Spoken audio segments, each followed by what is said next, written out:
themselves if you're not already muted. My team will make sure that we're muted as we get started here.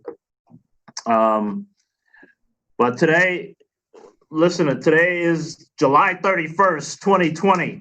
You know, that means it's the last day of this month. You know what I mean? So we're very excited about the brand new month that's coming because it's a month of Leos. So that's a good thing. And also it's just a fresh start for all of us once again. So my name is Clayton Banks. I am the CEO of Silicon Harlem.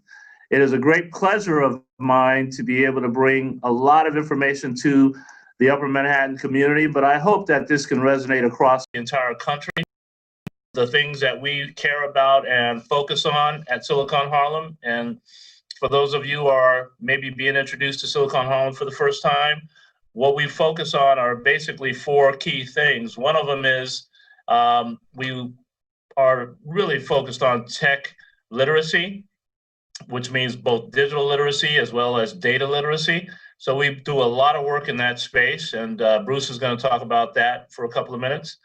We obviously are obsessed with connectivity. We've been doing this for several years. It hasn't been because of the pandemic. We've been talking about this. Most people can shake their head on that. You know, we've been talking about that for a long time, including our own model that says everyone needs a connection. We've been talking about this a long time, and we're very grateful that everyone's getting online for this because it makes no sense to me when there's 40% of people in a particular area that don't have the internet in their home. It makes no sense, none. So we're fixing that.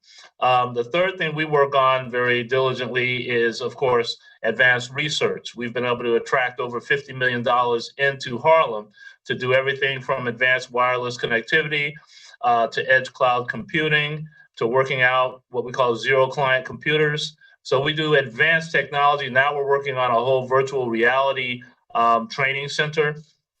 And starting with some research around that. So we're always focused on what's next generation. We want people to be excited about the future and prepare ourselves for that future. You guys already know those terms of artificial intelligence and quantum computing and spatial computing and all the things that are all around us right now. And our company's goal is to make sure that there's no divides with that no more, that everyone's gets the access and the exposure to these type of tools that can, one, create a business or at minimum, create a great job for yourself, get those skills.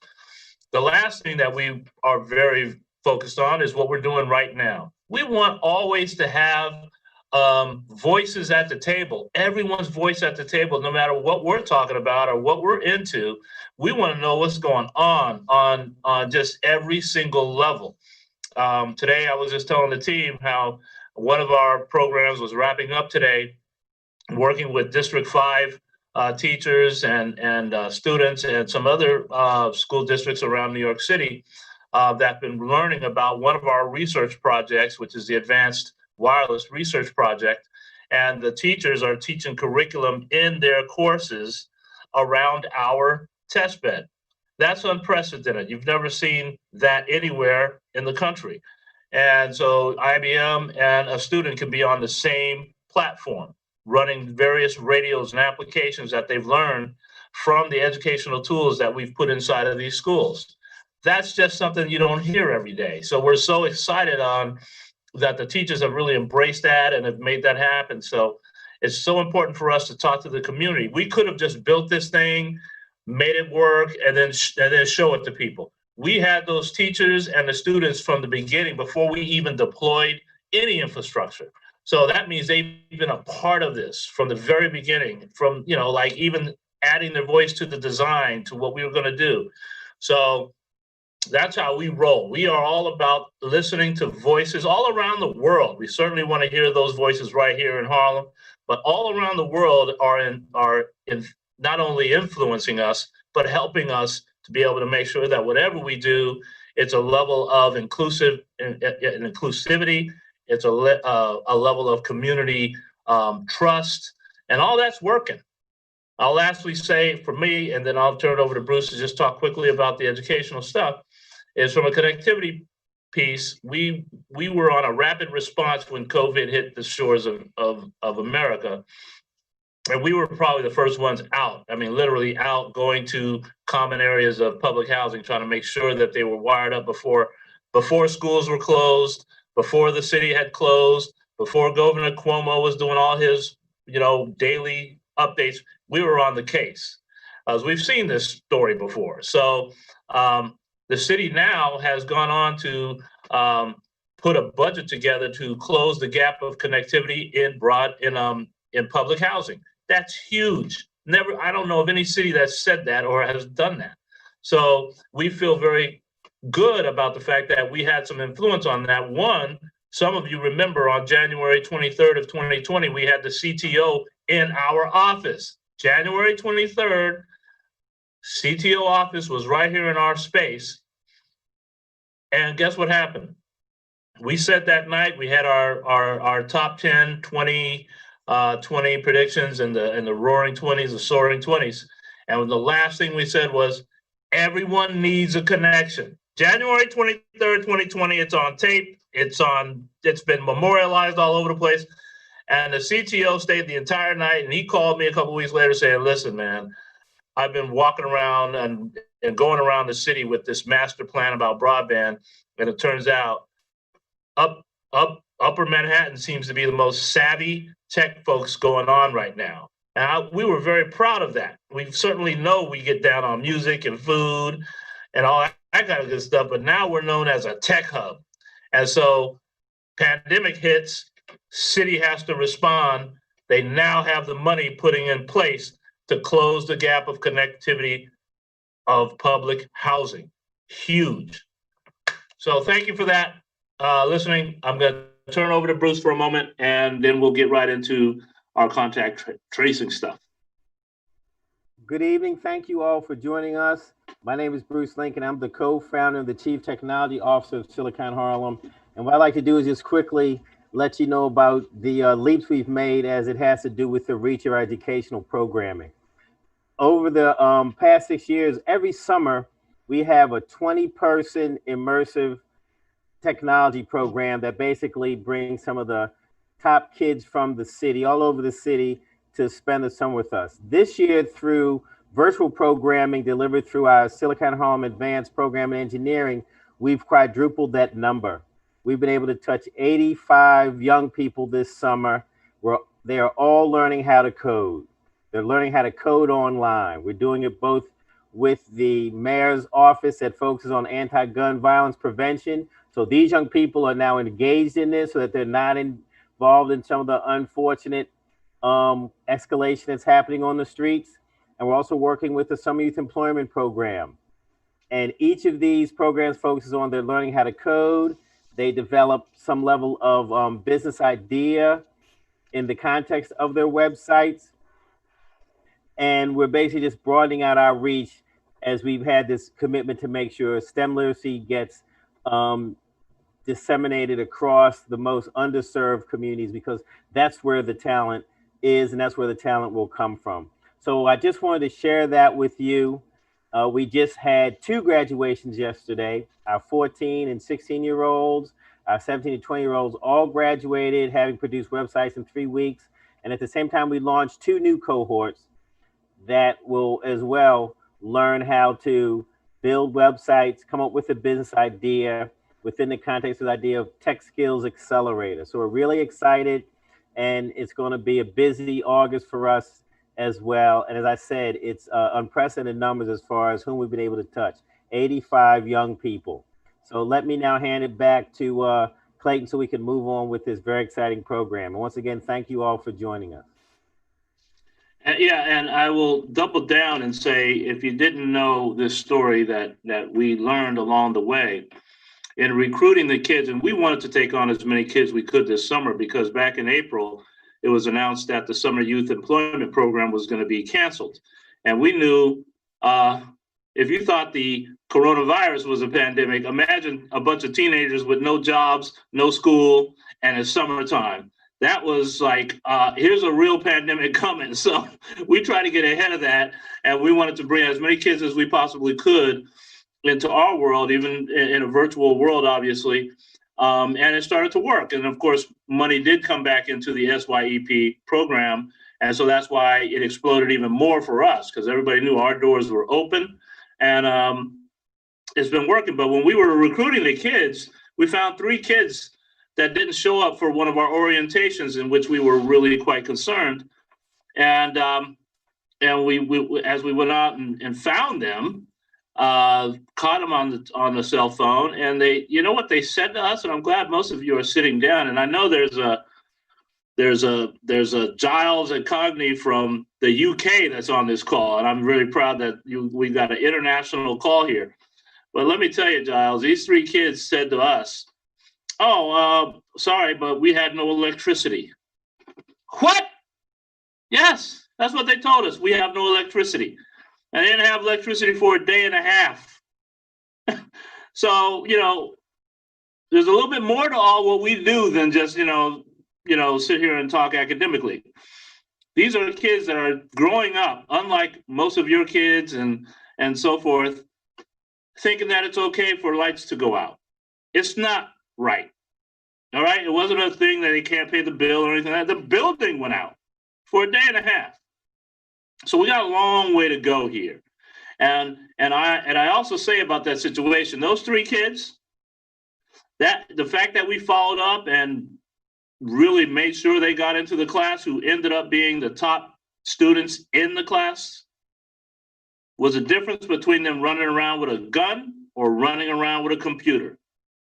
And that's what we've got to be very serious about when we're talking about all the cool things and ideas that we have.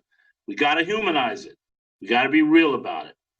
So I'm going to get off that little piece. My grandfather was a preacher, so don't get me started, all right? But I will say that that's a serious thing, and luckily those kids came out on the better end of it. But we hear these type of stories all the time, and we've got to deal with that as much as we deal with learning on technology. We have to look at the social determinants that are really plaguing a large part of our country. There's a lot of people online. I'm so happy to see it. We're just hitting about 75 people. I'm going to go on and tell you what to look for this next few minutes.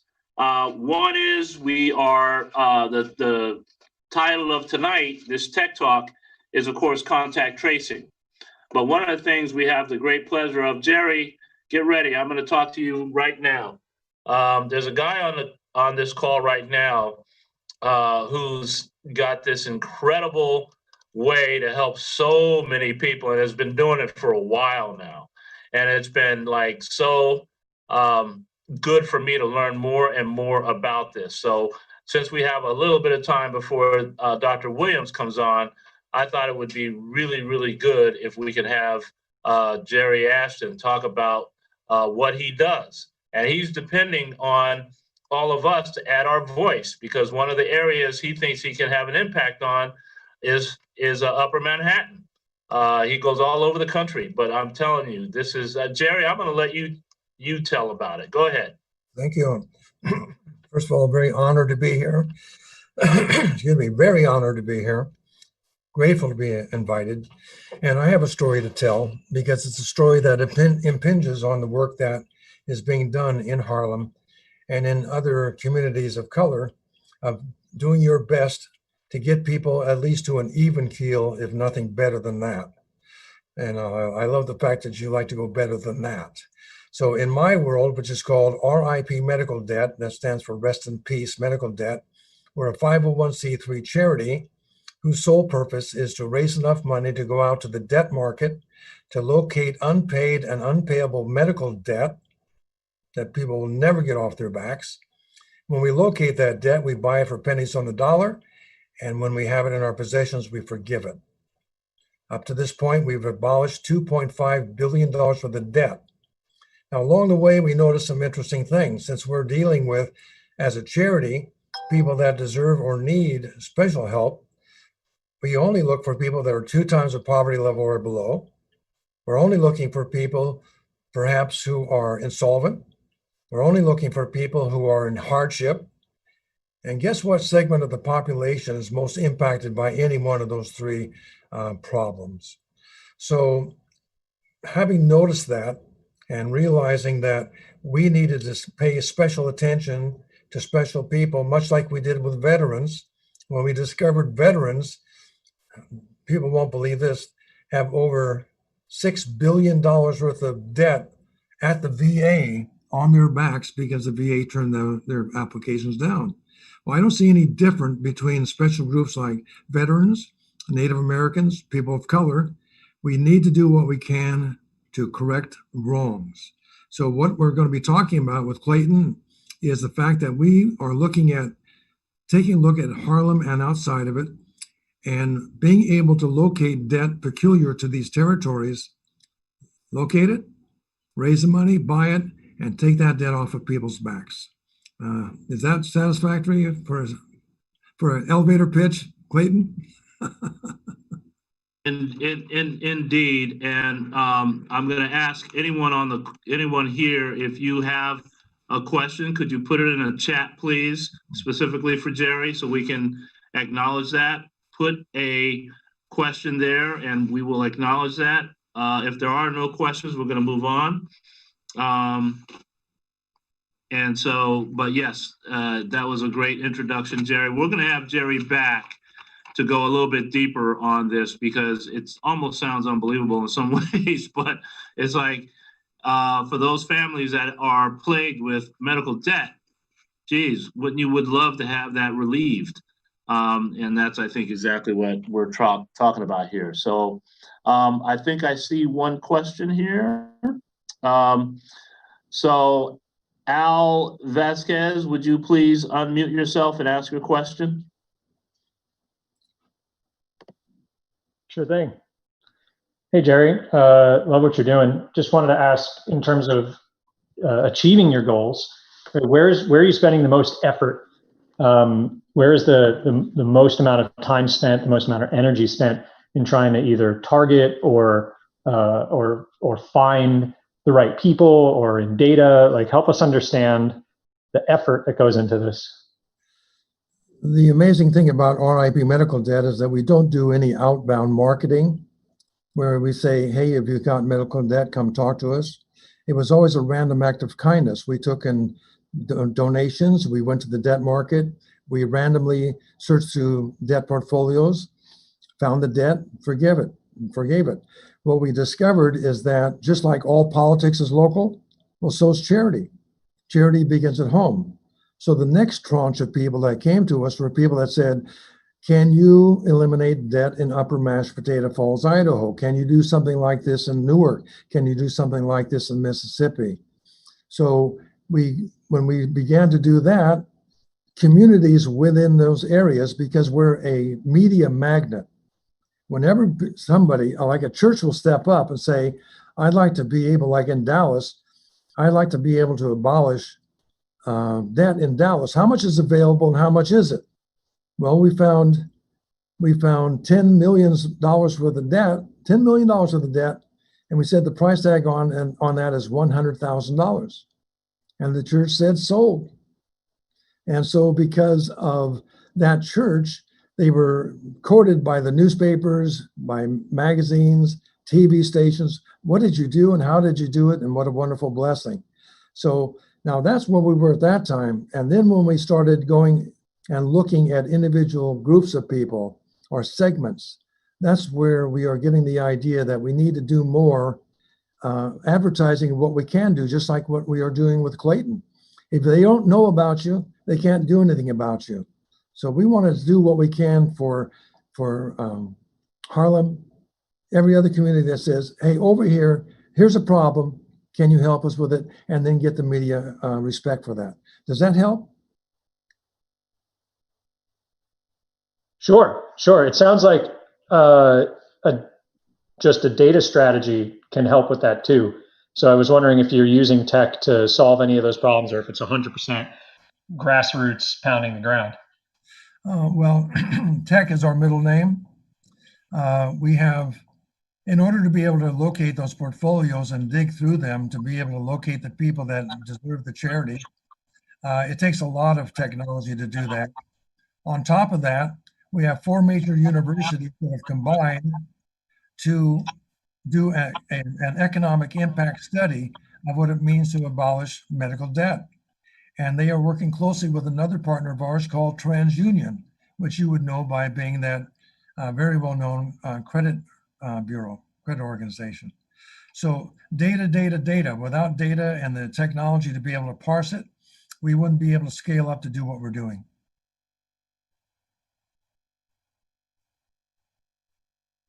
Next.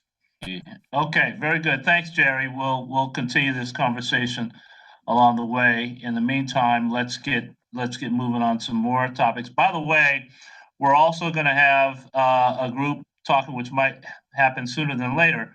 That's going to continue to talk about what we're focused here on, which is contact tracing.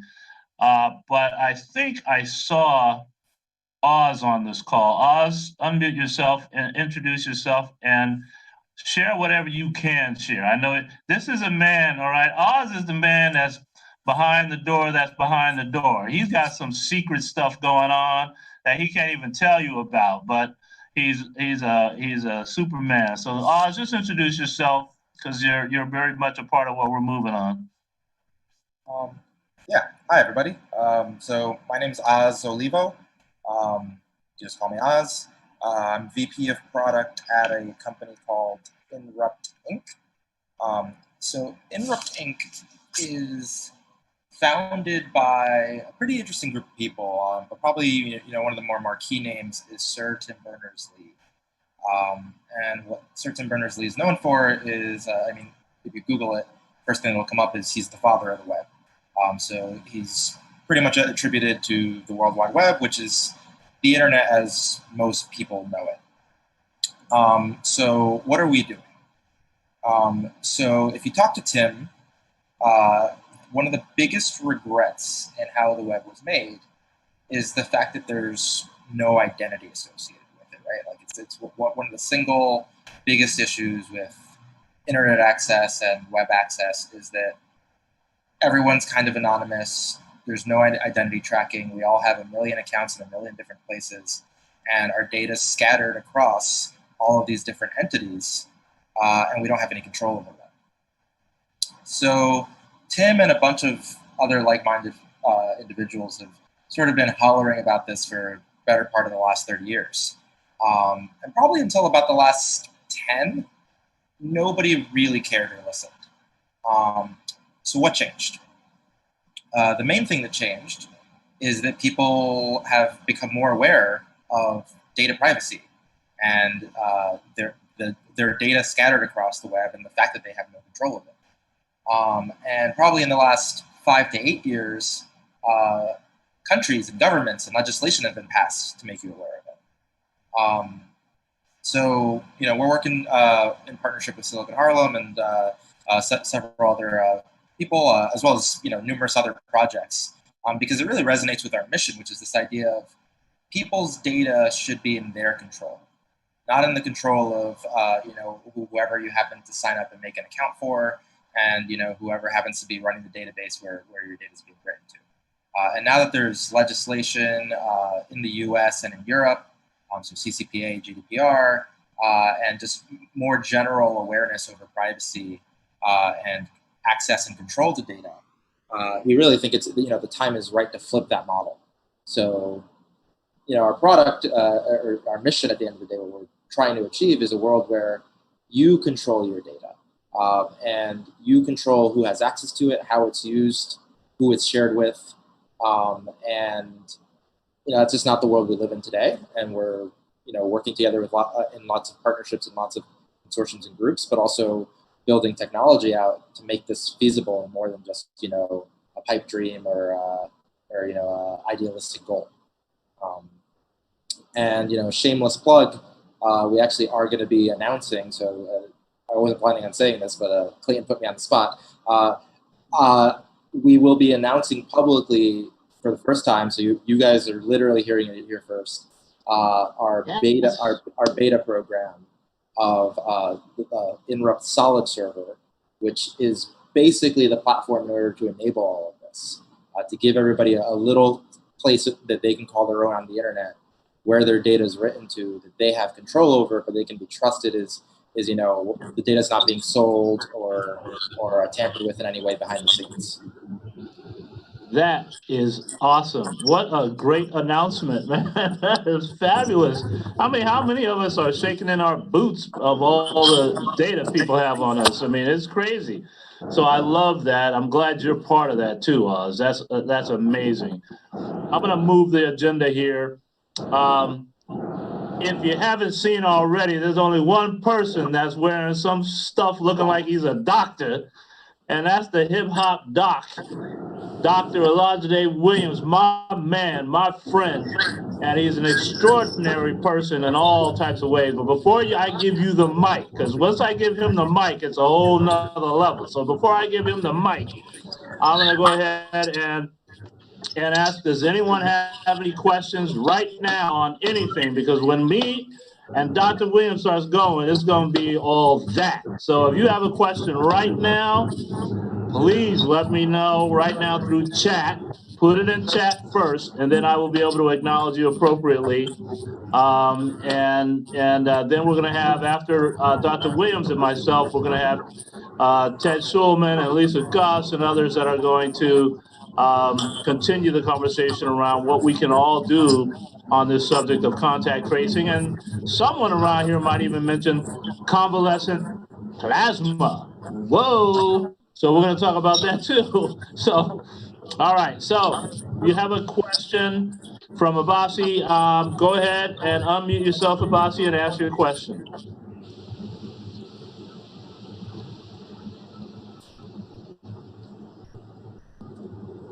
You got it? Well, let me tell it what was asked. Is Oz's platform running from Silicon Harlem's, I guess it's a question for me. I didn't read it good enough. Harlem's on our data center. Wow, that's a great question. Oz, let's talk about that in the future. We have a data center, New York, right here in Upper Manhattan. You know, so we're very proud of that. It's one of the only ones. It's the only one really commercial, independent data center in Upper Manhattan. All data centers are downtown. So we'd love to talk to you about how we could be helping that in any kind of way. So we'll talk later about that. Let's see what other question I have. What role does a community play in what you're doing, Oz? And I think he sort of addressed that, saying how he's working with Silicon Harlem. Be quick, Oz. Go ahead. Yeah, I mean, it's all open source technology, so, you know, massive developer community, also academic community. So we're partnered with groups like MIT, Oxford. So in general, this is, you know, a team effort. One company is not going to do it alone. So all partnerships, all developers, 99% of what we're doing is open source and out there for people to contribute and be a part of. So awesome. All right, let me introduce my friend. And he's that kind of guy that really cares. You know, you got to care a little bit of being a doctor, but he cares way beyond his medical capabilities. He's developed his own way of getting to kids. Everybody please mute. I'm hearing stuff here and there. Just try to make sure you're muted. But anyway, so he's gone as far as figuring out how to connect with kids through music, how to connect with kids through storytelling, all that kind of good stuff. And he and I went to the White House together when Barack Obama was the president. And I got a chance to take a picture with the Obama's dogs, and he got to take a picture with the Obamas. So I don't know what happened with all that, but we had a great time, and he's an extraordinary person in general, but an extraordinary doctor. And you can read about him. He's done extraordinary things, and he's now one of the few African-American, and he's really African, but he's African-American that is tenured within that whole area of Columbia. And I'm very proud of him. So I can't do his intro any sort of justice because he's my boy, and, you know, we talk about stuff all the time. But please look up his bio, look and read about him. He is one of the few on earth that we all ought to know. So I'm going to ask you, Dr. Williams, to introduce yourself, and we're going to just get right into some Q&A and keep it moving. Well, first of all, Clayton, that introduction is is a little overwhelming. You know, I just I just try to follow your footsteps, and make sure that, you know, we harness our collaboration, and the collaboration of those of us that really care about the communities that we work in, that we focused on, to really help navigate this very traumatic period, where we see COVID-19 decimate communities of color like wildfire, and we see it.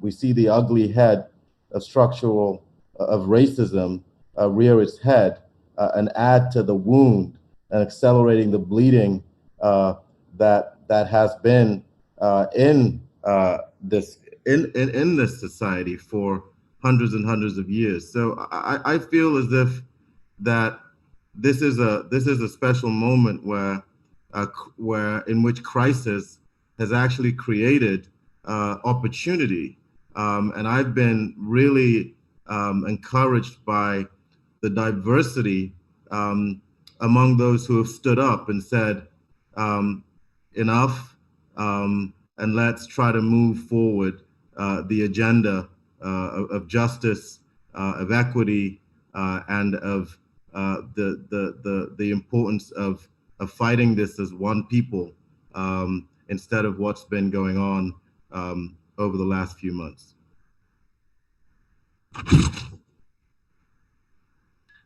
Let me ask you to share just very quickly here where your expertise is, so that everybody on the call who may not know who you are, you know, go ahead. So I'm a professor, as you mentioned. I'm a tenured professor of neurology at Columbia University.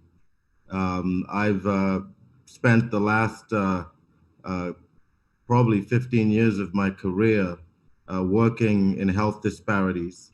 I've been funded by the NIH for the last over a decade for the work that I do in this space. A lot of my work is focused at the community level. I also work in schools, as well as working with community organizations and community health workers. I'm also a neuroscientist in addition to being a disparities researcher. I also lecture at the medical school. I'm also the chief of staff and chief medical officer of the Department of Neurology at Columbia University. I was recently put in charge of the anti-racism program at the medical center across all 4 schools. I sit on a board called the Partnership for Healthy America, that's whose honorary chair is former First Lady Michelle Obama. As you know, I did a lot of work working with Mrs. Obama's initiatives while she was in the East Wing. I've carried that work forward through her nonprofit, and I'm also a clinical physician. I have a private practice. I see patients, and during the height of the COVID pandemic, I actually ran one of the hospital's COVID-19 units at New York Presbyterian during the peak of the epidemic here in New York City. Tell me, first of all, I mean, I'm not going to curse here because that's not right, but that's a whole lot of hats, man. I'm just so in awe that you're juggling so much.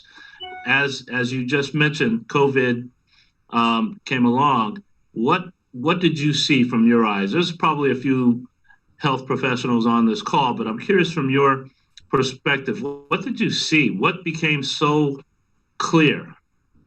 Well, it was quite a challenging time. I've worked across 3 continents. I've worked in Africa, I've worked in the United Kingdom, and I've worked here. And when I was working and practicing as a physician in Africa, I saw a lot of death, a lot of disease. But even that wasn't as devastating physically and emotionally as what we experienced here in New York City at the height of the pandemic. It was it was challenging. It was really challenging, and I'm so grateful for the courage and the encouragement of my colleagues at New York Presbyterian, at Columbia University, the residents, the physicians, all of us that pulled together during that difficult time. I'm a neurologist, and my expertise is in stroke. My expertise is not in COVID-19. It's not in infectious disease, but all of us were redeployed to the front lines.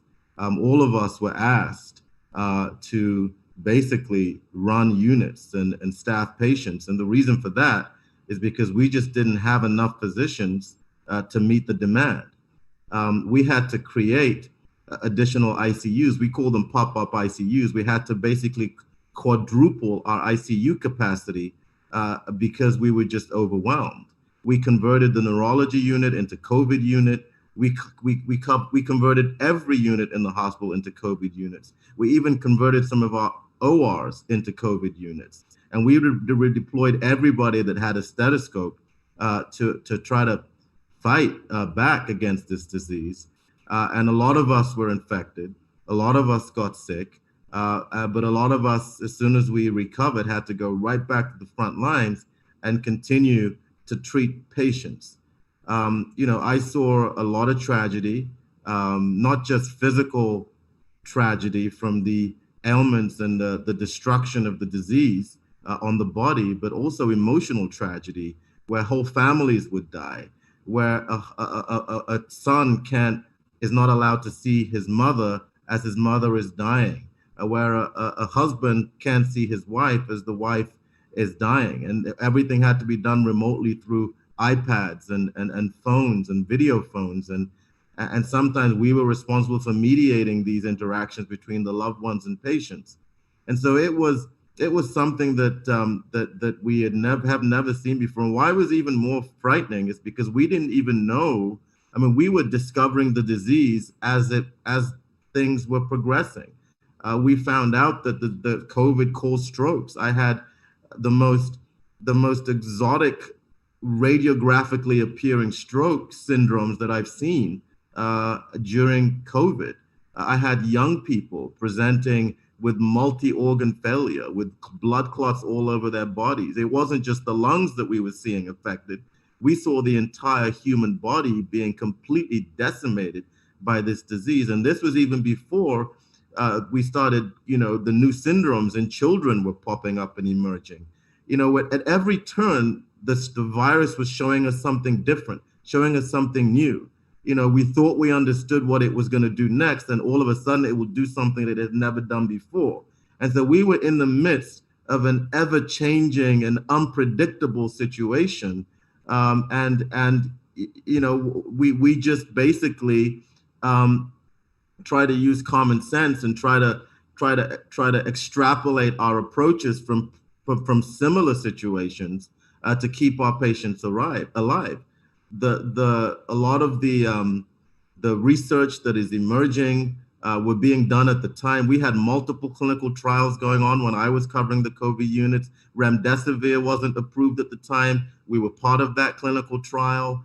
We were part of other clinical trials as well for different monoclonal antibodies. We were treating patients with multiple comorbidities. I had 90% of my patients on my unit were people of color. So we saw the disparities. Our ERs were overflowing. One of my friends, an incredible person, committed suicide. She worked on the front lines of our emergency room at the Allen Hospital, which is part of our sister hospitals. And she committed suicide. And I think the media carried her death. And so it was unlike anything that I've ever experienced, Clayton. And that I'm terrified as I see what's going on around the country today, as I see all these other states going through what we experienced in New York City. I'm terrified that this situation will come back to New York City if we're not hyper vigilant and if we don't take it seriously.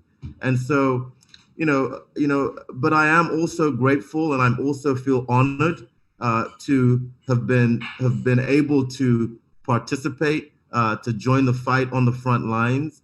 I feel blessed to have been a physician, to be a physician and someone who was entrusted with the lives of so many. I feel blessed that I was able to help as many people as I did during that period. But there's still a lot of work to be done, Clayton. And it's critically important for us to listen to the science because it's here. It's still on our streets. The only way we're going to get through this is if we pull together instead of what's happening as I weep, I see us being pulled apart. There's a time for politics. And that time is not in the middle of a pandemic that's destroying the very fabric of society. This is the time, Clayton, where we have to rise up. We have to find that higher self and band together, come together as one human race against this destructive and evil virus that is going to really take a lot to push back. Well, it is, and so you better call me when you better call me when you're running for president. I know what you're going to say already, Mark. So yeah, but I'll come to you in a second. One of the things we're going to ask you is to talk about contact tracing. One of the things that's been a little bit, top of mind of a lot of people, and some of us have actually done a deep dive on it. The city had announced how many people they're going to need. Contact tracing, from my perspective, is not new. We had to have it, I guess, in the 60s when the gonorrhea outbreak. In the 80s, AIDS, there was contact tracing going on, and now this pandemic. What's your take on that, and what can you tell the people on this call, just from your perspective? I don't expect you to get deep, but just on contact tracing, being able to mitigate this spread. Yeah, I mean, contact tracing is critically important. If we are going to get this situation under control, contact tracing is a way to prevent the spread of infectious diseases, whether it's COVID or other types of infectious diseases. It's a very well-established epidemiological strategy for addressing, for trying to control and interrupting the spread of infectious diseases. And it typically involves, interviewing people with COVID-19 to identify everyone that they've had close contact with during the time that they were infectious, and notifying contacts of their potential exposure, referring the contacts for testing, and monitoring the contacts for signs and symptoms of COVID, and then connecting the contacts with services they might need during the self-quarantine period. Now, it's critically important for contact tracing to be effective for the testing to return in a timely manner. Because if we can't turn around the test in a timely manner, if the test takes 1 week or 2 weeks to come back positive, then the number of people exposed to that individual could increase significantly during that waiting period. And that puts a burden on the numbers needed to be traced. But the only way to really to interrupt the spread is by really doing aggressive contact tracing. If Mr. Smith is infected with COVID-19, and over the last few days during his infectious period, if Mr. Smith went to 10 people was exposed to 10 people, those 10 people need to be contacted. They need to be referred for testing, and they need to be quarantined and monitored for signs and symptoms of COVID. Because if we don't identify these individuals who have been exposed to an individual with the infection, then we're never going to be able to interrupt the cycle of disease transmission. And so And so it's critically important for us to understand what contact tracing is and how it can be used to break the cycle of spread and keep us safe. And so it's everything, Clayton. It's not just as simple as increasing testing capability. It's not just as simple as making testing more widespread and more available, but chasing down the contacts and isolating those contacts that they don't propagate the spread is also equally important. Wow. And that's what we'll continue to talk tonight about. Put your questions in the chat, please. Mark, you'll be first. So everyone put their question in the chat. Mark, you look like you have a burning question. Go ahead. No, and honestly, what a rock star that doctor is, and honestly, it's fantastic. So, a couple of sort of questions that sort of spring to mind. Honestly, for contact tracing to be effective, it really has to be, in the hands of the public to sort of self-adhere to it, or certainly sort of be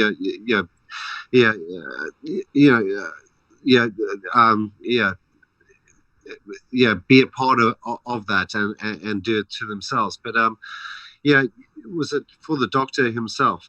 He's obviously was at the front lines, and I just want to know how effective plasma, the availability of blood, of convalescent blood plasma, which had the antigens and certainly what we think is the cure prior to a vaccine.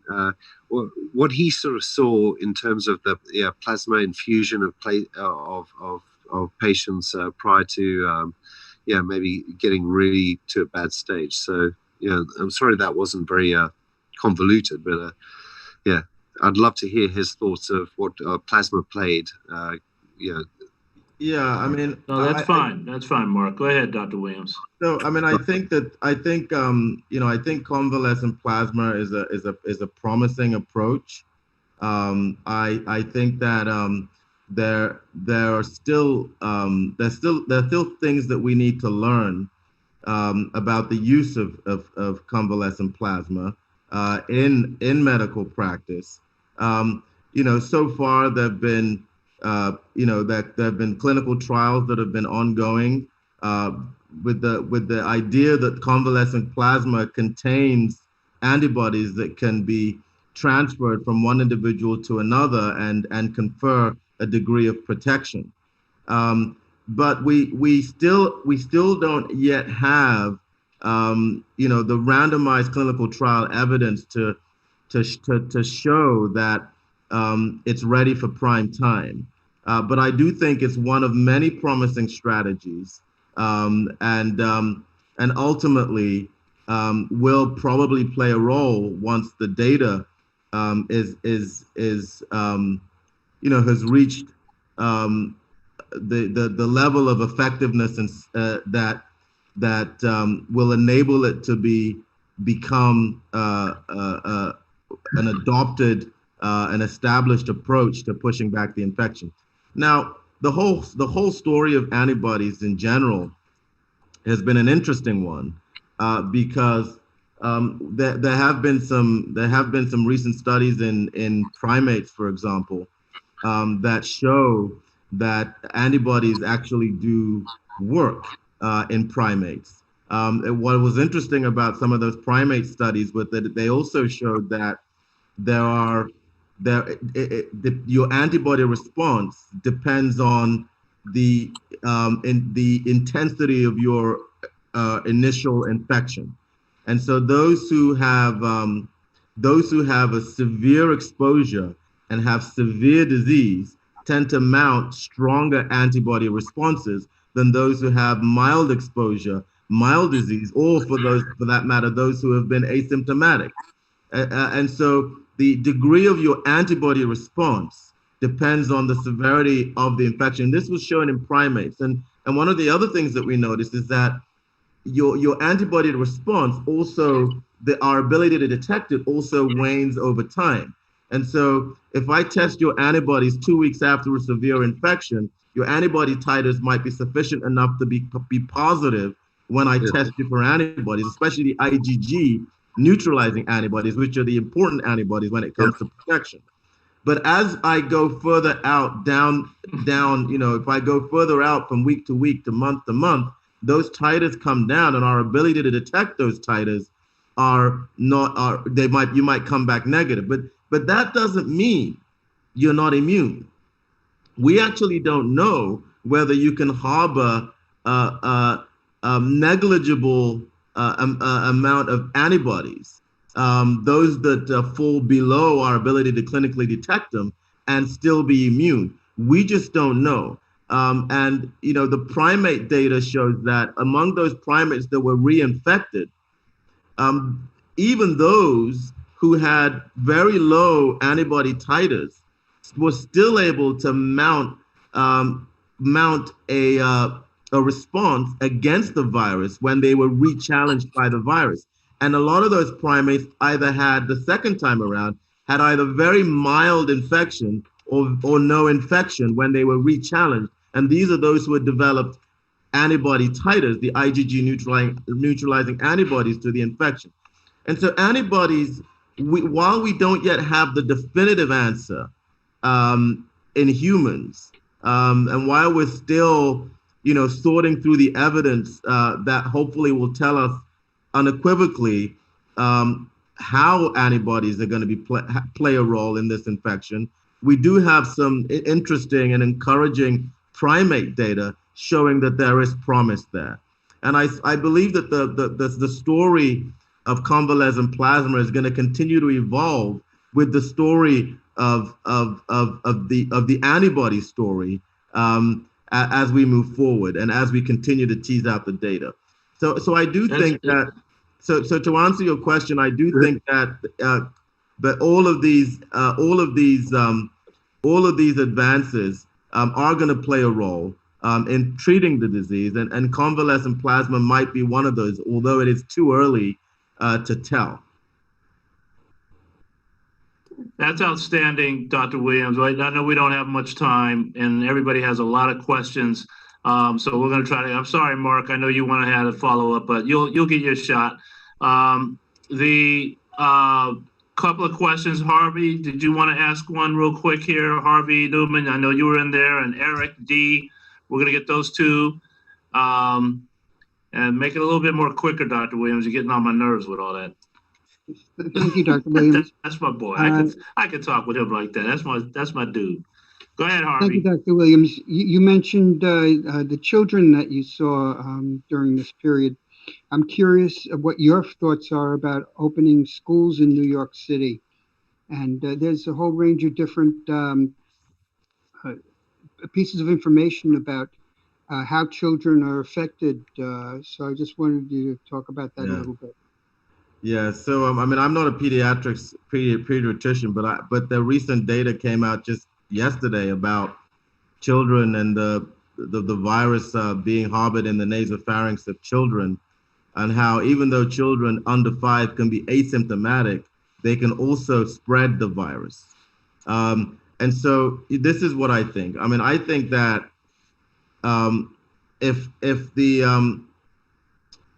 if the infection rates continue to be low, I think that we can slowly open the schools using very sensible blended approaches. In other words, the combination of distance learning with on-site learning, but the on-site learning needs to be done in a socially distanced way. And it needs to be done with all the infection control precautions necessary to keep our children safe. I do think that it's critically important for us to pay careful attention to the numbers of students that are allowed in the school at any given time, or in a specific classroom at any given time, because social distancing is going to be very, very important. There are different models that from around the world, that from Vietnam to Sweden to the Danish model, that show that show how we can open our schools using these blended approaches that combine distance learning with social distancing. Also things like keeping the same teacher with the same group of kids. I mean, there are definite guidelines to this. So we can do it safely, but we need to be smart about it.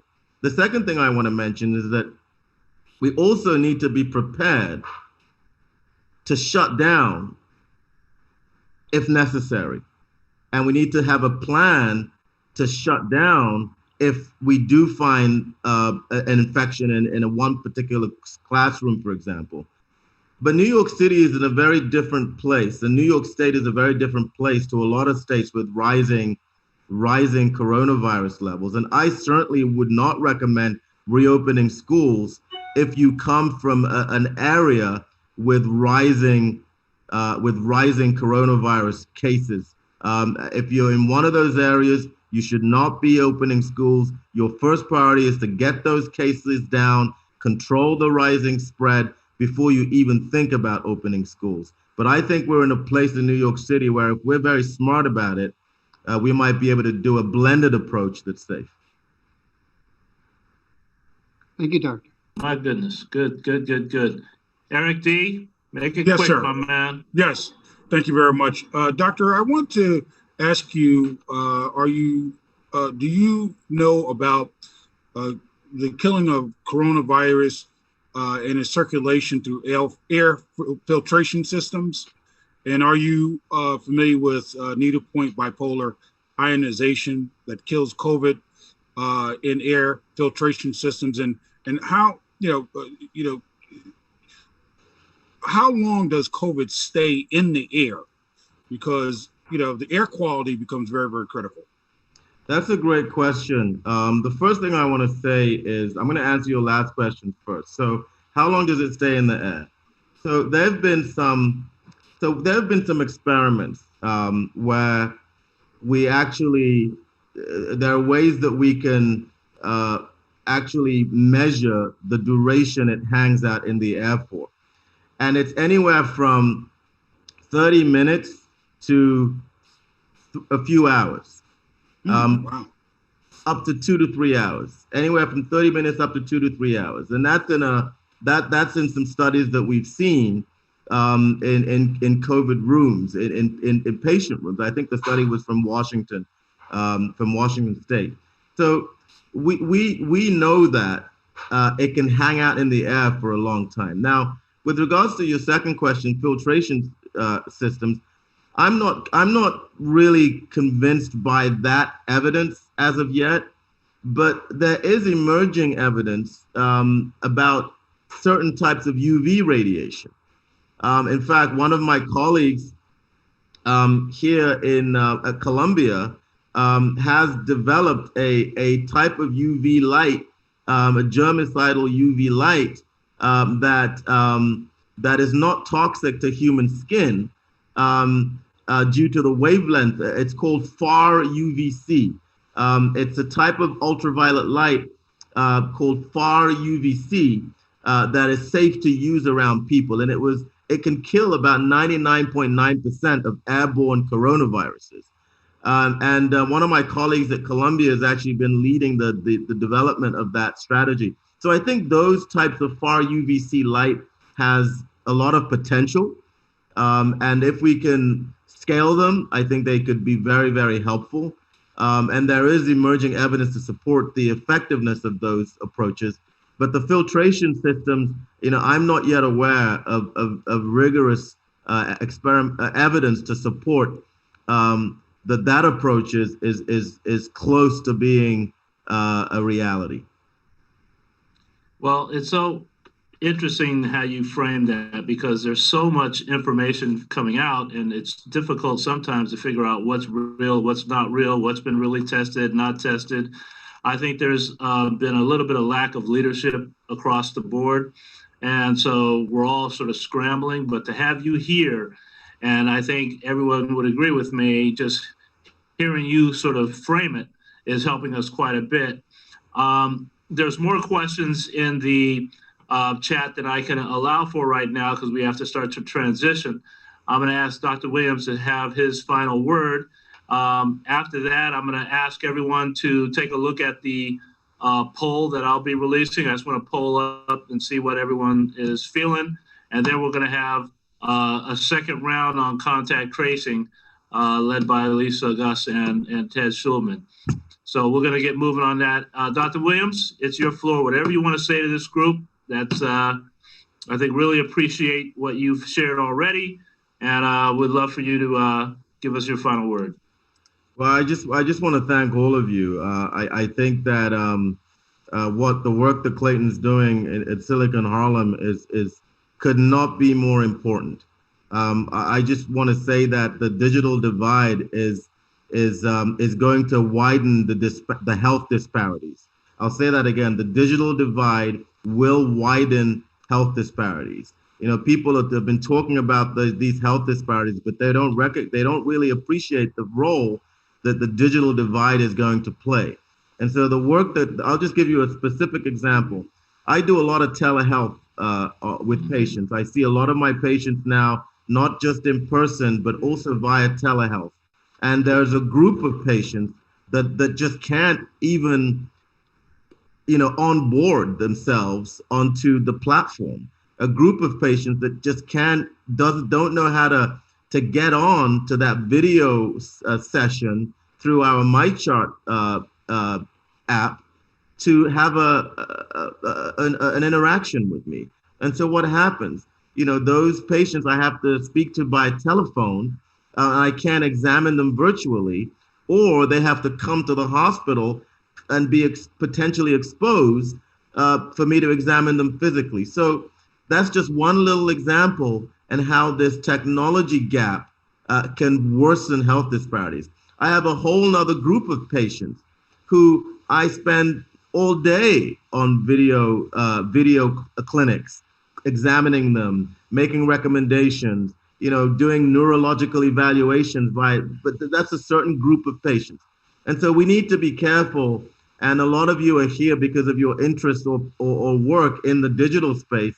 And I just want to mention that the digital divide is not only going to set us back economically, it's not only going to be set us back from a business and economic perspective, it's also going to set us back medically. It's going to set us back from a health disparities perspective.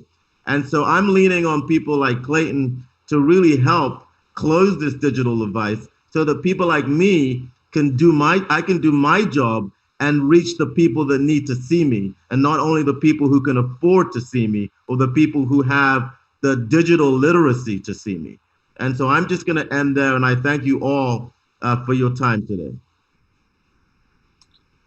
Okay, everybody, listen, let's give Dr. Williams all the waves and hellos and everything else right now. Thank you, Dr. Williams, for showing up. You're welcome to hang on as long as you want, but I know you got a lot going on.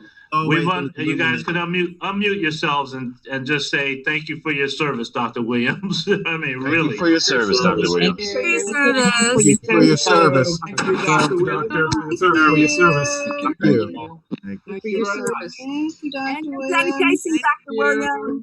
Thank you, Dr. Williams. All right, Dr. Okay. All right. Thank Hey, you, I'm still Dr. here. Williams. Clayton Banks is still here, folks. All right, let's don't give him all the love. I'm still here, baby. Clayton, you good too. Good job, Clayton. All right. Now you got me calmed down. Thank you. That's what he needs. All right, so we love you. I'm a Leo. I need that kind of stuff. You're human. I'm a Virgo. I got you, bro. You good. Oh, that's my brother's side. That's me and my brother tight. I love that. All right, so listen, I'm gonna ask you guys to take a look at the polling that I'm launching right now. No pressure here. If you can answer a few of the questions, that'd be great. If you don't want to, feel free not to, but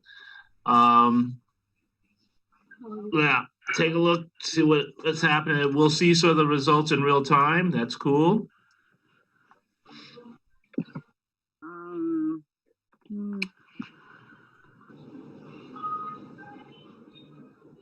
We'll give it a couple of minutes. Take your time.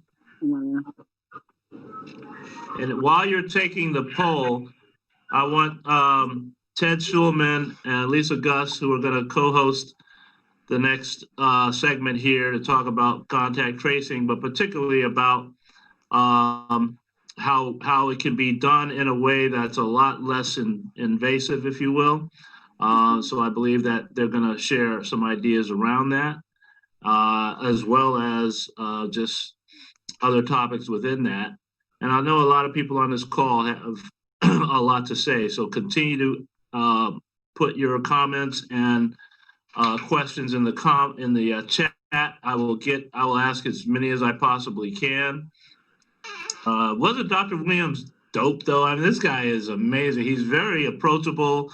He loves what he does. His daughter is about to become a doctor as well. He's got a daughter at Columbia University that's getting going right into the medical field too. So a great, and he lives in Harlem, which is another fun. He could live anywhere. So it's just a phenomenal man. He's really dedicated. Exactly what you're doing. I kind of know what you're doing. So anyway, we'll close out the polling in about, I'd say, No, it's 15 easy. seconds. And we'll close out then. Peace.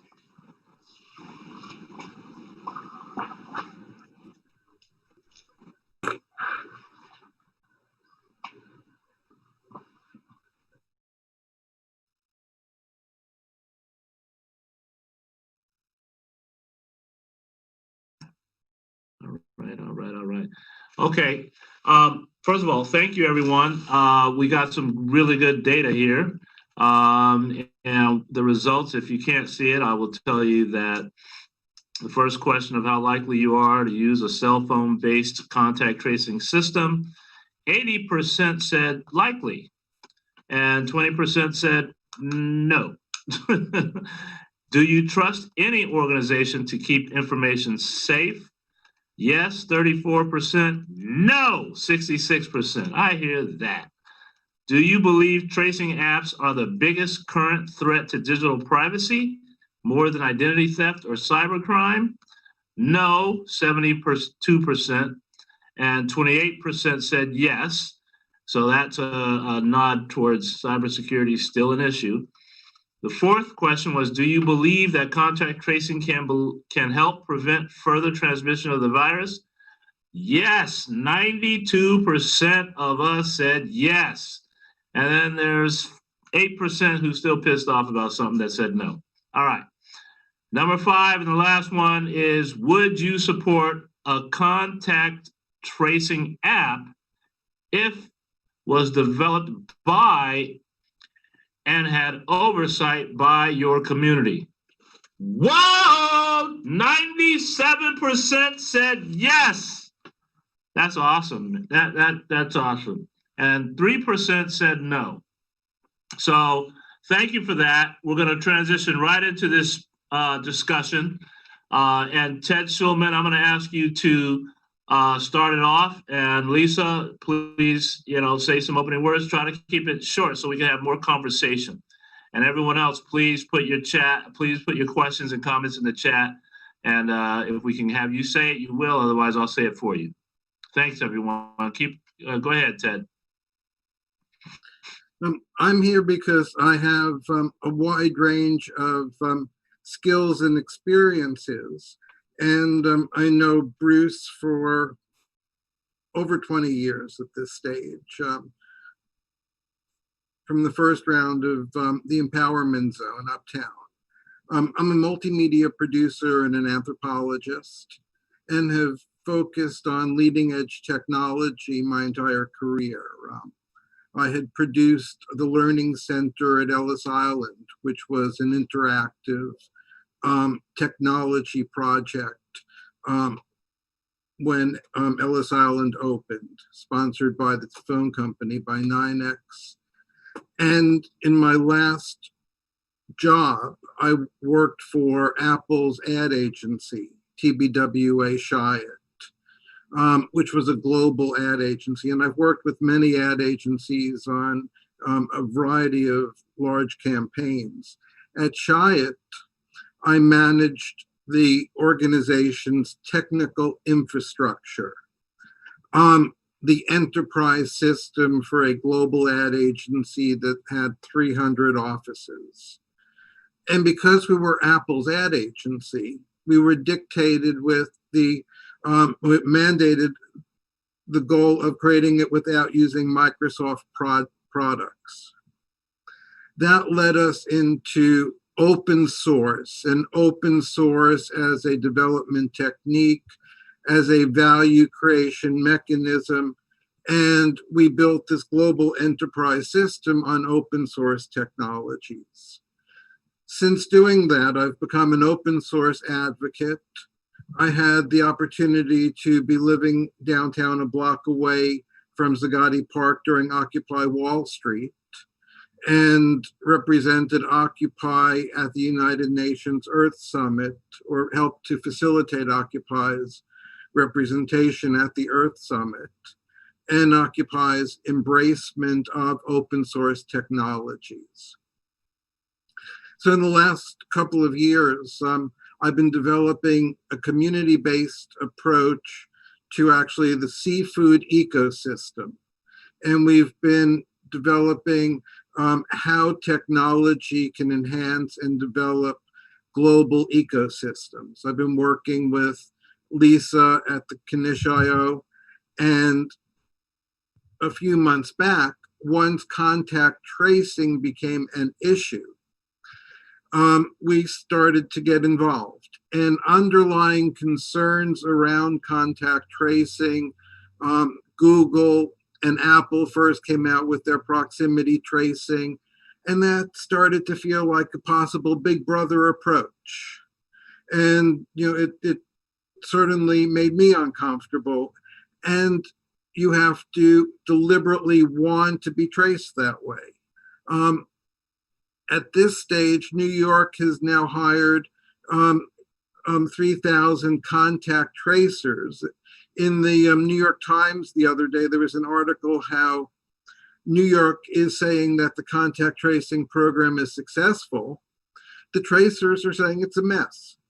That tracers who've had limited training are asked to call people, say, hey, you may have a deadly disease, and they're bureaucrats.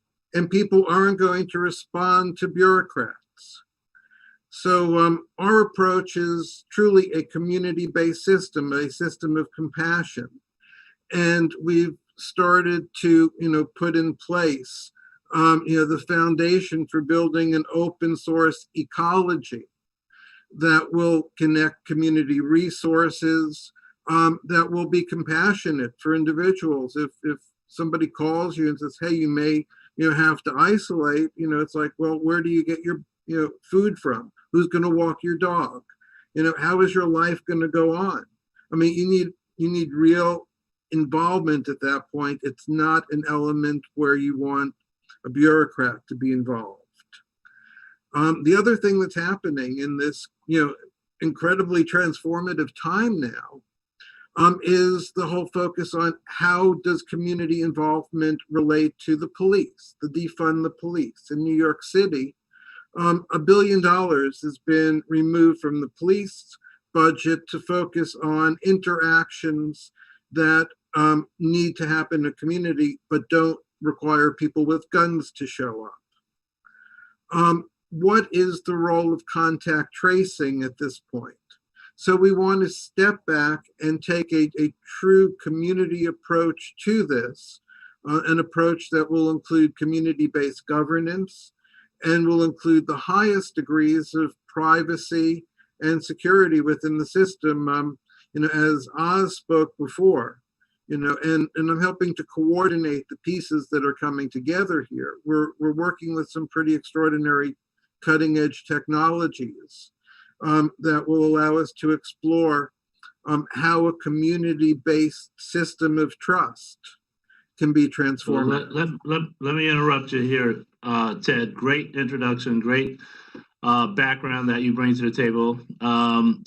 One of the co-hosts here is Lisa Gus. I want her to chime in for a quick second, and others. But Lisa, you want to chime in real quick? Absolutely. Thank you for having us, Clayton. And I guess it's kind of strange. I'm a CEO of a technology company called Knish.io, and I'm someone who doesn't really trust technology. Actually, that's probably why we started it in the first place. I actually came into the space as an entrepreneur in a publishing space, and I could see Amazon, the ultimate technology behemoth, destroying any faith I had in its vendor ecosystem and in the way it was actually working with its not just people who are selling it, but who are also buying it from it. To them, Amazon, to me actually, Amazon was really just milking everybody as a cash cow. And so what we have resolved to do is give the control back and trust back to people who are making part of the community, because without buyers, without clients, without partners, what is a technology company but an empty lines of code? And that's how we really created Knish.io, and that's how I'm so excited to work with people like that, like Dr. Asif, who are creating the kind of solutions that are actually there for the community. And we're empowering it to be as privacy-centric, as client-centric, as community-centric as possible. And that's kind of my story, and I'm sticking to it. Why don't you introduce some of the other folks that you want to have say a few words? Well, you already spoken to us. He's from Inrupt, and it's a company that I wanted to meet back before we met them. So thank you, Ted, for making the introductions, and us for working with us. And definitely Dr. Asif, he is coming to us as a chief medical officer, as a sort of our advisor on how to create ways to bring about the tracing of and contacting of people who are able to learn from, get treatment of, and give back to the community through MedMergent by actually donating plasma and learning about what it can do.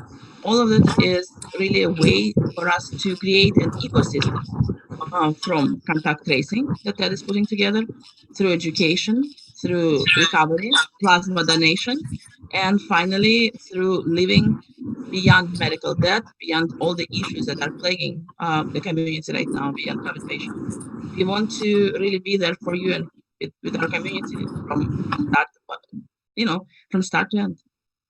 And that's Thank where the you. faith Well, thank you, Lisa. And I saw you, Dr. Asif. I know you're trying to get a word in. You got all that noise behind you, but we want to hear you. Go ahead, say something, man. I want to hear you. This is another brilliant man that I've met recently who really gets it, So go ahead, say a few words to the public here. Thanks so much for the opportunity. My name is Dr. Asif Ali. I'm calling in from Houston, Texas at the Texas Medical Center, my clinical assistant professor from University of Texas and representing MedMergent, where we're really focused on getting America back on its feet. Everything from get back to school, get back to work, and getting back, people to really end to end, from everything from the contract tracing to getting you tested with for COVID-19, all the way up through asking for donations for your plasma. We've talked about people getting sick, but how do we get back to the community? How do we get back to Harlem? How do we, make sure that we have the needs assessments and the people on the ground, the troops on the ground, as they say, and how do we really go from that A to Z, from the beginning of education awareness to testing, to asking people for their donations for plasma, and actually getting that donated to the people who are at need. So that is our goal, and we're happy to collaborate and give back where we can to Silicon Harlem. I think these are great initiatives, and we're here to support. Well, thank you so much for your service and the fact that you're still working right now, I can see. So it's like awesome that you took some time to join us. And I had a question for all of you, Ted and Lisa and Dr. Az and Oz. I mean, all of you, however you want to sort of get at this, but maybe Lisa, you could start us off, which is thinking about an app that I think Ted put in the chat, UpTrace. At least that's the website. What are some of the criteria that the group put together to create contact tracing product that, perhaps is better for people than what Google and Apple has done, for example? What was some of the criteria that went into that? That's an excellent question. And I think the main thing that we wanted to create is the sense of community, because beyond contact tracing, it's the trust that you're giving people. I mean, people are calling you and asking you, well, who did you meet? And why should you tell them about it? It's something that very likely can turn against you, especially when we are seeing what the police raids are looking like in Portland and so forth. Why would you ever share it? People are coming up with all sorts of ideas how to hide their identity. Now we are asking people to donate their time, their contacts, their plasma, and why? So I think our main issue has been how to build in that faith and giving back. We want to incentivize people. We want to prove that whatever you do for us is not going to get beyond the scope of what we're promising you. And in fact, as far as Knishayo is concerned, we're not even keeping your information. We are letting it pass right through. The information is yours, and you should keep it. That's kind of. Ed, you wanna comment on that question of some of the criteria that Lisa just gave us? Yeah, the fundamentals behind any contact tracing or any system that's going to be taken seriously now are that it needs to be open source, which means that the code itself has to be available to anyone who's involved in developing the system, and the code can be audited. It can be trusted, therefore, and that it's what's now called a distributed system. And we've now looked at a number of layers of new technology that are aimed at the Internet of Things. And we're at an incredible moment in time right now. As everything is crashing around us because of this virus, this totally new layer, this new version of the Internet and community is evolving, is happening. And we now have the foundation to build a truly trusted network. Knishayo offers the blockchain level security that when something is posted to the web, it's posted to the web, and that the government or no bureaucrat's going to come in and change the information. It's a memory.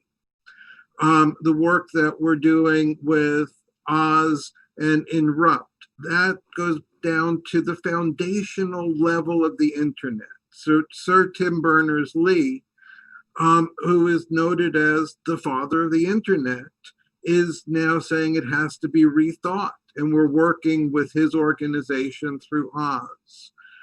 We're working with a group of open source developers, including Safe2, who have leading edge technology out there, and other open source projects. MIT has all of their work open source. There are key programs happening around the world. So our foundational approach is based on creating a multi-stakeholder agreement. And that's something we're all going to be involved in defining. I came to understand the concept of multi-stakeholder agreement through my involvement with the United Nations. And it's an emerging form of governance. And it would be how we begin to create trusted organizations that can be involved as compassionate organizations in people's lives through this community approach we're building. Then finally, the architecture, open source, we're using, getting technical, but a connection layer called GraphQL, which makes what we're doing a giant switchboard. So other open source applications can plug into this very quickly and easily. It's creating a unified approach to development. So, the interest here is in, creating this new, essentially online system of compassion that grows out of this initial need for contact tracers. Well, thank you Ted, for that. I'm gonna try to move this along and bring this a little bit to. We wanted to introduce tonight a few things. Obviously, the concept of contact tracing. We also wanted to sort of introduce this whole idea of medical debt and how to get rid of it. We wanted to hear from Dr. Williams and being on the front line as Dr. Az and others that are on this call. And we certainly wanted to hear about alternatives to however that thing got on my phone, right? Everyone got it on their phone. It's like, how did that happen? So to have some group like us to work together, work with the community, talk to people, and build something that maybe can save lives and be much more controlled by the community versus, like you said, some other entity. I think that's something that we have to sort of at least talk about. And that's what tonight was about.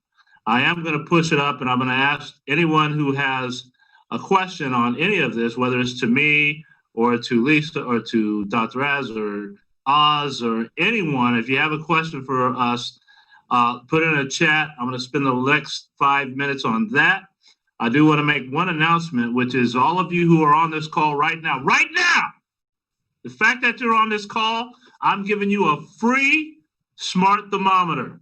This could save your life. Temperature is one of the most #1 things of symptoms for COVID. Every single one on this call receives a smart thermometer. All right. So all you have to do is email me, and my email is, put it in the chat, would you, Raku? MR, all right, MR.BANKS.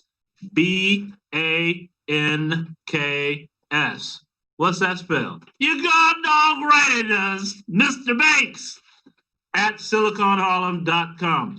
You're gonna get this free smart thermometer, and if you need more than one, let me know. All right, we really want everyone to have these, and that's one of the things we try to do. Questions in the chat. I'm going in now. I'm going to see what's going on here. And okay. Ted, is a question for you. You have to be very quick and concise because we want everyone to get a chance. This comes from Sean Dulce. Sean, I'm just going to say the question for you. The question is, how do you prevent commercial interests from abusing the open source code? Open source is registered as open source. There's an organization called the Creative Commons, and open source can be registered what's called copyleft. And the license, therefore, can be set up to prohibit open source from being used within commercial code unless the commercial code itself becomes open source. So there are a wide range of different agreements that can be created around the use of open source.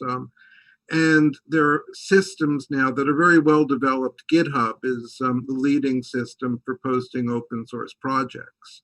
And they're used and shared globally.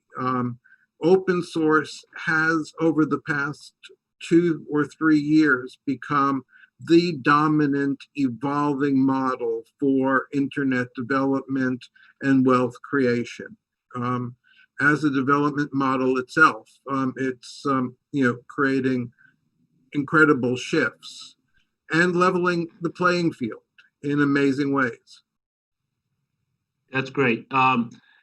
I just saw a note in the chat from one of my, play little brothers, who I love to death, Tony Reed, talking about, let's deliver the smart thermometers by drone.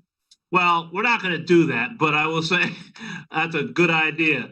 Tony Reed on this call is one of the leading minds around drone technology. And if you get a chance to talk with him, please do. Tony Reed is on this call.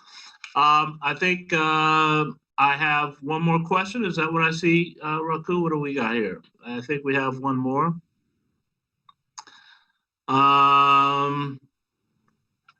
Well, technology is a big part of the app development. Someone was asking how much, that their expectation was to hear a lot more about technology.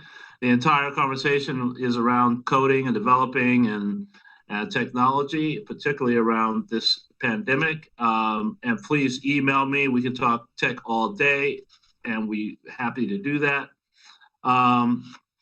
The question, Lisa, is are HIPAA laws been considered at risk when you're looking at an open source platform? And that's another excellent question. We have definitely been very mindful of HIPAA laws, of GDPR, CCPA laws. I mean, that's something that's been immediate concern to us as we're building out both Uptrace and merchant ecosystems. So for one thing, our record, I mean, we only record anonymized information to begin with.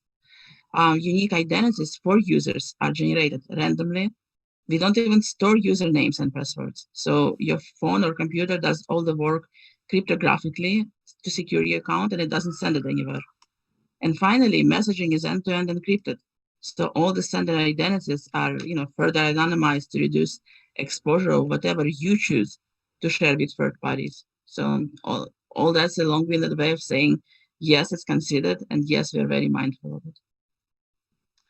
Really, very much appreciated. I'm going to have to start wrapping up the call.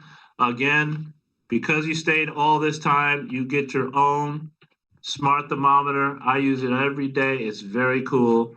And at the same time, I do see you, Mr. Anthony. Bob Anthony's on with us. I see you, and I see Celia Knight hung in there all night with us. I appreciate it, Ms. Knight. So it's good that we're seeing the people still hanging on, but we're going to wrap it up. Bruce, is Bruce Lincoln still on? Unmute yourself, Bruce, if you are. He's been, okay. If you could give us a last word from you, and then we'll start to close this up. You want to hear what Lincoln says. You really want to hear what Lincoln says. I guarantee it. Go ahead, Bruce. Well, first, I want to thank Dr. Williams for just sharing his passion, his compassion, and just his scientific knowledge, because it's very important to get that kind of platform understanding, as there's so much going on today that can just take us in a different direction. But what we heard was someone who's been, if you will, to the front lines of hell and come back to return to give us a vision of hope. And I think that hope is captured in what Elisa and Ted are doing with what they're trying to do with contract tracing, but with this idea that everyone has the right to have fairness and social justice. So it's wonderful to have us all online. We have to do this again. I want to thank Clayton for his moderation, and let's just move forward together, and we're going to create a better day. Thanks a lot. And yo, Robert Anthony, I see you. Yeah, and I'll just say quickly, I want to thank my team that helped really put this Zoom platform together for us. And I've got some incredible people at Silicon Harlem. And one of our newest players is Claire Yang, who's on the call. And if you want to get anything out of Silicon Harlem, you have to go through Claire Yang. She's definitely involved. She's our project manager, so she's on top of everything. But what a great night tonight. I really appreciate everyone's attention. I appreciate the fact that we had somebody all the way from the UK dialing in, Giles. So it was really wonderful to have him, and Texas, and everywhere else in the country that's tuned in. So thank you, everybody. Everyone, unmute everybody, Raku, so they can all say something to themselves. Or how about happy birthday, Clayton Banks? Happy birthday, Clayton. Happy birthday, Clayton Banks. Happy birthday, Clayton. Happy birthday. August 5th, but Feliz cumpleaños. Thanks to everyone. I like that. A little Spanish. Happy birthday. I heard. Nice. Happy birthday, Sir Banks. This was fantastic. Thank you very much. Thank you. Thank you. All right, everyone, have a great night. Have a great rest of the summer. Too. Thank you. Right. Enjoyed it. Thank you. Very good. Thank Very you. good. Okay. Thank Take care, everybody. Bye. Thank you. Bye-bye.